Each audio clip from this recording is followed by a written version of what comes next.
ब्रह्मांड में अलग अलग जगहों का अलग अलग समय है। कहीं पर समय बहुत तेजी से चल रहा है तो कहीं पर धीमा, लेकिन हमारी पृथ्वी का समय संतुलित चल रहा है। दोस्तों, क्या आप जानते हैं ब्रह्मा जी की आयु क्या है? पुराणों के अनुसार ब्रह्मा जी की आयु 100 वर्ष है, परंतु ये 100 वर्ष मानव वर्ष से बहुत ही अलग होता है। ब्रह्मा जी का एक साल यानी कि 360 दिन होते हैं। उनका एक दिन और एक रात मिलाकर 2 कल्प बनते हैं। एक कल्प में 14 मनवंतर होते हैं। एक मनवंतर में 71 महायुग होते हैं और हर एक महायुग में 4 युग होते हैं, यानी कि एक महायुग सतयुग, त्रेता युग, द्वापर युग और कलयुग का योग होता है। एक महायुग एक चतुर्युग के नाम से जाना जाता है।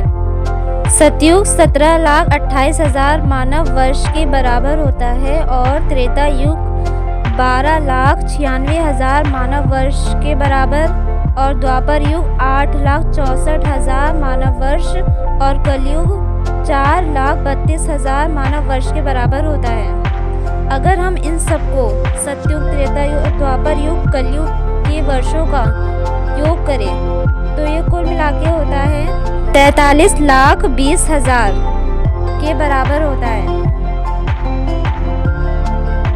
एक चतुर्युग यानी कि एक महायुग में 43,20,000 मानव वर्ष होते हैं, यानी कि एक कल्प, ब्रह्मा जी का एक कल्प 4 अरब 32 करोड़ मानव वर्ष के बराबर है। ब्रह्मा जी का एक रात भी एक कल्प के बराबर होता है।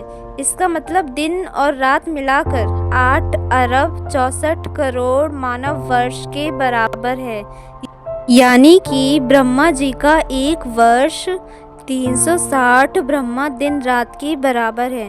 इसका मतलब ब्रह्मा जी की कुल आयु 311 खरब 4 अरब मानव वर्ष के बराबर होती है। अगर देखा जाए वर्तमान समय में ब्रह्मा जी की आयु का 51वां वर्ष चल रहा है।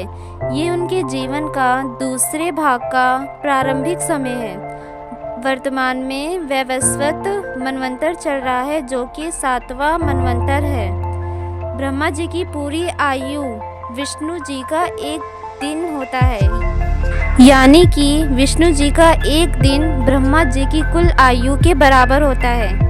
जब रुद्र का एक दिन होता है तो विष्णु जी की आयु पूरी हो जाती है, और जब ईश्वर का एक दिन पूरा होता है तो रुद्र की आयु पूरी हो जाती है। भगवान रुद्र की 5,40,000 साल की आयु होने पर सारी सृष्टि उत्पन्न होती है और उसका पालन पोषण होता है, फिर सबका नाश हो जाता है। परंतु परमेश्वर की ना तो कोई रात होती है और ना ही कोई दिन होता है।